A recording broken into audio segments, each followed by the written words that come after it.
All right, thank you, everyone. Let us start by inviting you back to the 1990s. Okay.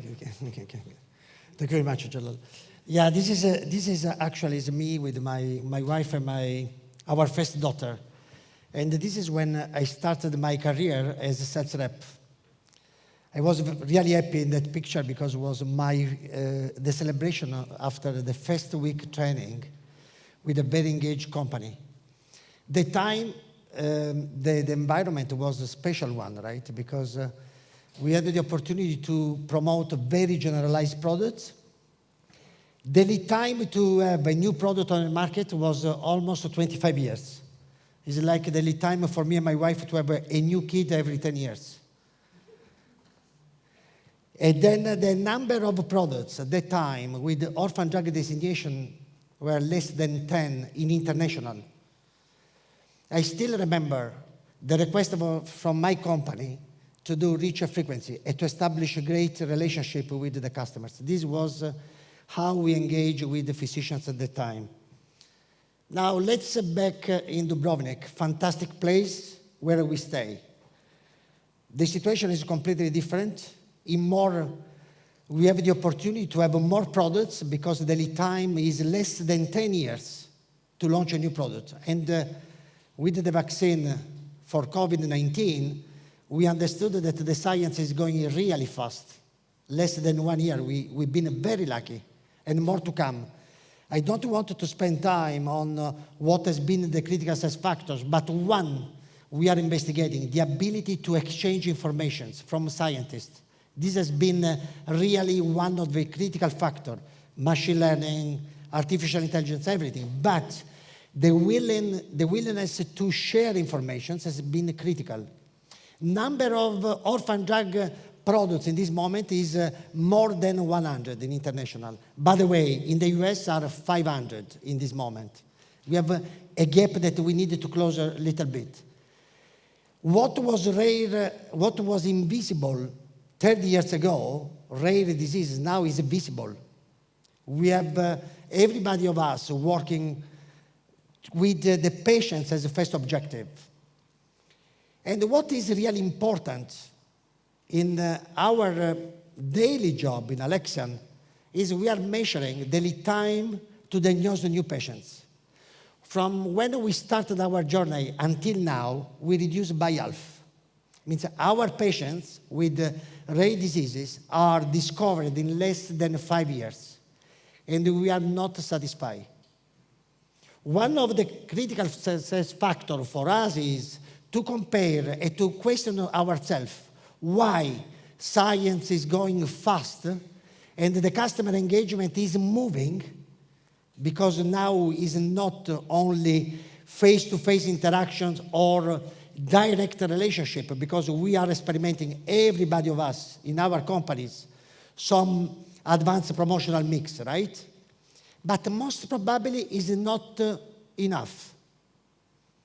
It's not enough because we are not satisfied to know. And just a week ago, I don't know how many of you have seen the post on LinkedIn, a colleague of us said that he'd been diagnosed with hypophosphatasia after 25 years.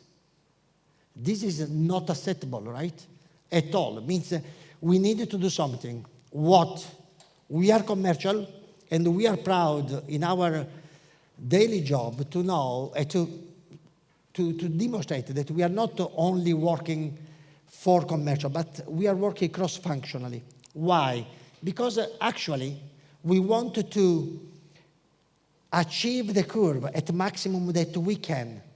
Is the time to think, to reflect. Exactly what Dario said this morning in the introduction. We need to listen to our customers, and we need to personalize our services, our programs, and how we engage with our customers, offering very personalized programs.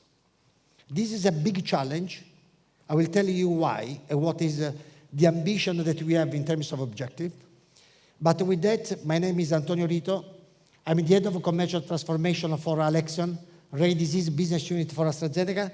And with Djallal, Benchikh and Fegoun, my colleague, we go through what we are doing in Alexion right now. Thank you. Right, thank you, Antonio. So let's go through our thinking process and how we took as a challenge to do the same as lab scientists. Lab scientists help us reduce the lead time to bring a molecule to the market significantly, leveraging technology brilliantly and AI in so many ways. First one is to reduce the guesswork that needed to happen. So let's see what we have done from our side to take that challenge and reduce the lead time to diagnose and also to treat. Two elements that we can influence and we can impact on from a commercial side. So we had a lot of time to think, like many of you during the pandemic. So we were struck with 2 years where we had to act fast and to change our thinking around how to engage differently when we were relying mostly on face-to-face interactions. We came up with a very simple principle, but a pact nevertheless. The new engagement pact for our organization relied on 3 main questions and principles. The first one was relying on understanding what our customers needed. I hear that actually reads pretty well and correlates pretty well with some speech this morning by Dario, so that's actually a brilliant point. I'll tell you a little bit more about what we found out throughout that journey. The second point is to consider our people and our organization, because nothing happens without them. Technology is fantastic, but we need to make sure that we have the right people with the right level of skills to make that transformation journey happen. And finally, to engage in a new mindset and develop an environment that would encourage the first 2 platforms. So a little bit more details on that engagement pact. The first element was to make sure that we put aside all our certainties about what our customers needed, what they wanted. We came to the realization that, a tough realization, but nevertheless true in many cases, where we considered that the way that our customers, our HCPs, and other stakeholders on the market wanted to engage with us was pretty much the same 30, 20, 10, and 2 years ago. With that in mind, we, for a company our size and scale, we engaged in a unique program where we engaged individually with over 1,000 HCPs and other stakeholders to understand truly what they wanted and how they wanted to develop our engagement model with them. Of course, many of you, I'm sure, will recognize themselves in this thinking process. We love to simplify things, and sometimes simplifying is great. Oversimplifying can be a huge risk. And in our simplification quest, we wanted to find out about a few segments of stakeholders or customers that would help us engage differently, but in a simple way that we could manage and in a manageable way. Unfortunately, the reality is we found ourselves with just 2 blocks of individuals, those that were very tech savvy and wanted us to engage with them digitally or with other channels, and another group that was very traditional and wanted to continue to build our relationship with them in presential mode and in a more conventional way. Of course, that doesn't help us, so we went a little bit deeper to find a little bit more about those 2 groups and hopefully have some keys and clues to individually address the needs of those stakeholders. So throughout that process, what we really focused on, or what we heard loud and clear, is what they wanted to deliver as a key message was that they wanted to engage with us when it matters and where it matters. When it matters, as in being present when they have a case, sometimes the unique rare disease case in their career, throughout their career. So they wanted us to be there at the right moment. And when it matters, that's one part of the equation, and where it matters, that's another. They made it clear as well that they wanted us to engage with them not only when it suited us, between 9 and 6 p.m., but rather when they were free, where they were available for us. So having that extra flexibility as well was essential for us to consider in our this engagement model and ultimately our engagement pack. So that's just one part of the equation with the customers and HCPs. So now we understand what they want from us. We understand how they want us to engage with them. Again, not at a group level, but rather individually. Of course, I think there was a question earlier on regarding the extrapolation of some programs and how do you scale it up. We only approached 1,000 customers. We didn't approach the whole universe of our customers around the globe. So what we needed to do is to develop a model, making sure that with only 2 key questions, we were able to engage in a discussion that would allow us to understand how that specific individual wanted to engage with us over the long run. That's it. As I said, that's only one part of the pact and only one part of the equation. So we have our HCPs and how they want to engage with us, but let's come to the reality that nothing happens if we don't have the right mindset and the right people. So people, when we thought about the different progress and the different developments that happened over the last 30 years or so, there is a lot that a sales rep or an MSL or an access manager have been through the last 3 decades. And the reality is those transformations and those changes have provoked a shift in the way that they can absorb those innovations and those new programs, and put us in a situation where now the novelties that are coming to them, the programs that we are producing also from a headquarter point of view and from local or global organizations, are truly overwhelming. So we need to shift our approach in just thinking about efficiency or, like you mentioned, the reach and frequency model into a new set that takes us to better understanding the how we engage and what impact we're making with our customers.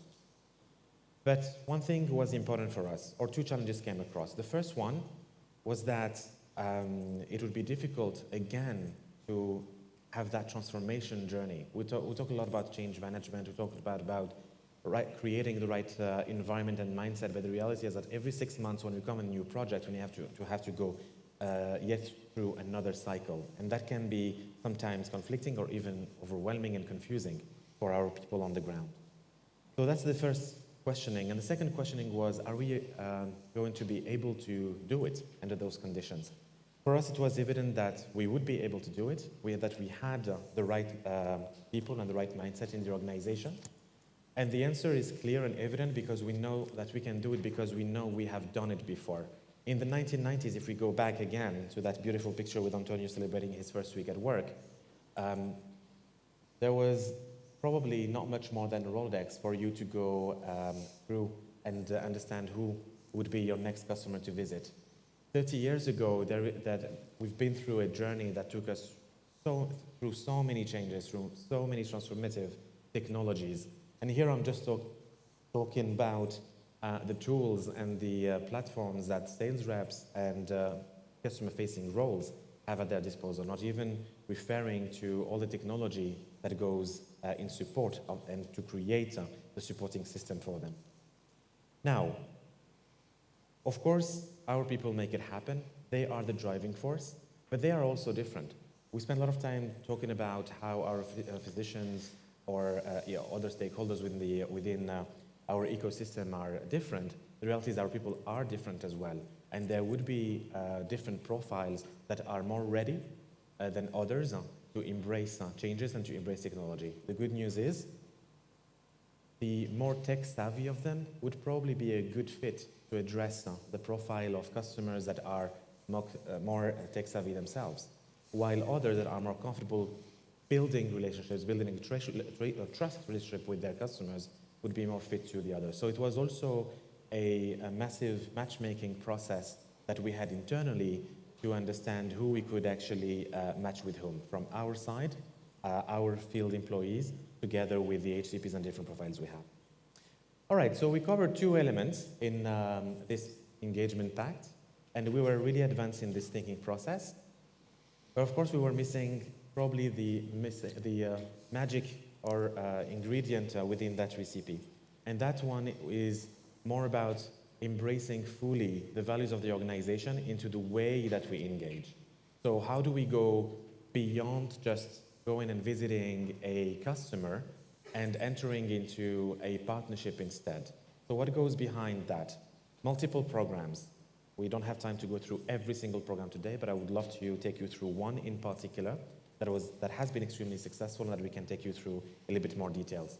So what we have done, you're all familiar with key account management. We wanted to take it a little bit further, make sure that it was a platform for us to collaborate as cross-functional teams within the organization, but also as the right environment to try and to have that license and mandate to innovate sometimes fail, but always learn. And that was the major change agent or change program that we had in the organization over the last 2 years, empowering truly the central role that you can call key account management in your organizations. We call it different things. They are strategic leads within ours, and they would be the account CEOs.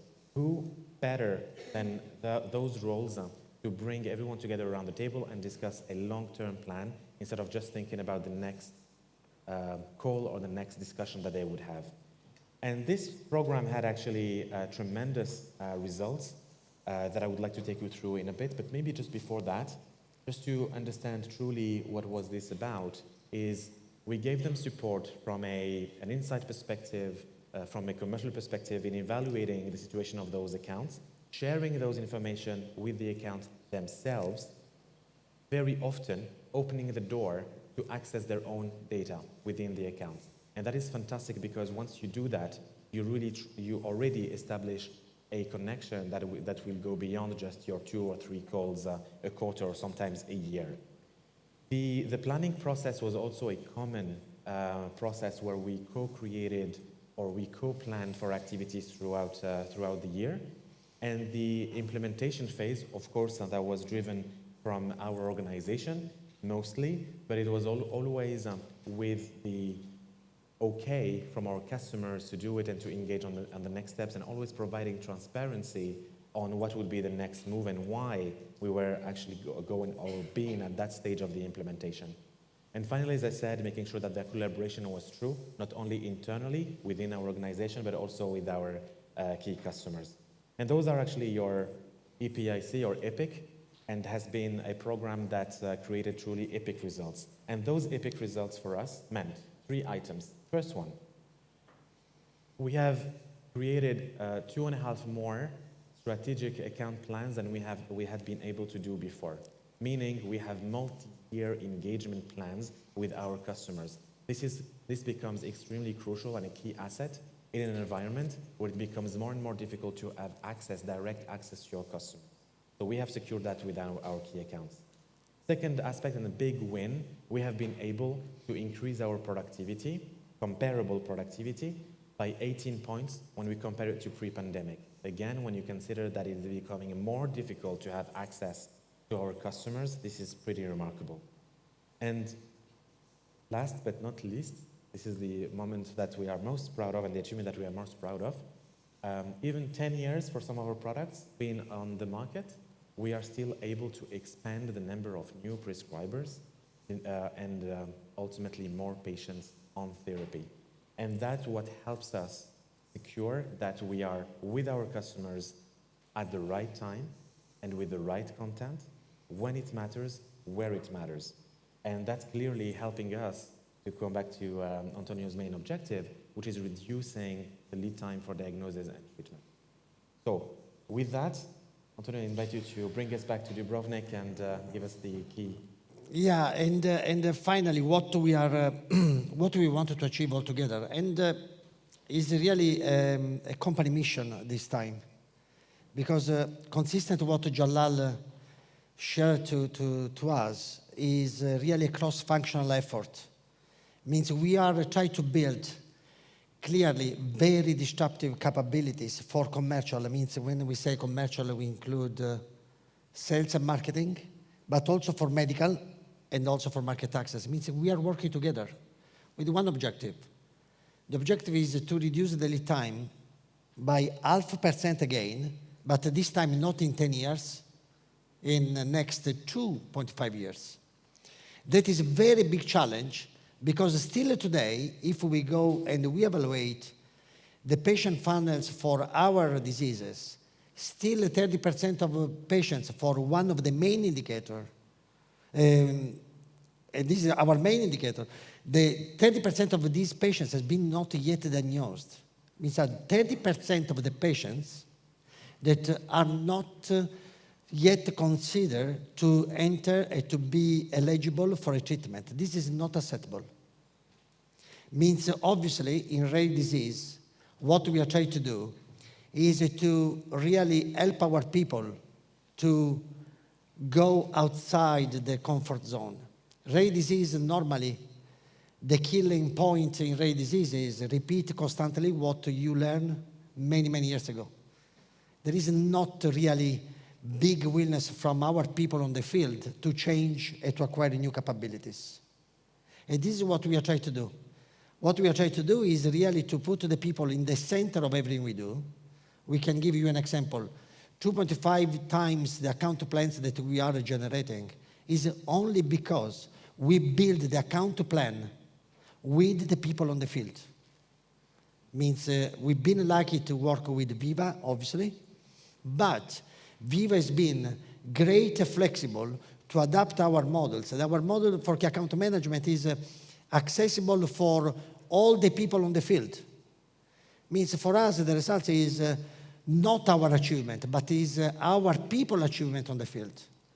And what we are trying to help them say, if we need to acquire new capabilities, let's doing something together, build contents together. This is what is the level of engagement. Obviously, we are observing these KPIs, but also the motivation of our people. Our people is taking, and in Alexion we have the culture of speak up, okay? Means people are entitled to raise the hand and say, can I suggest something different? But always with one objective, put patients first. And when we achieve this objective, we can celebrate. At the moment, we are still working, and we are happy, but we are not completely satisfied. With that, thank you very much for your attention, and see you later.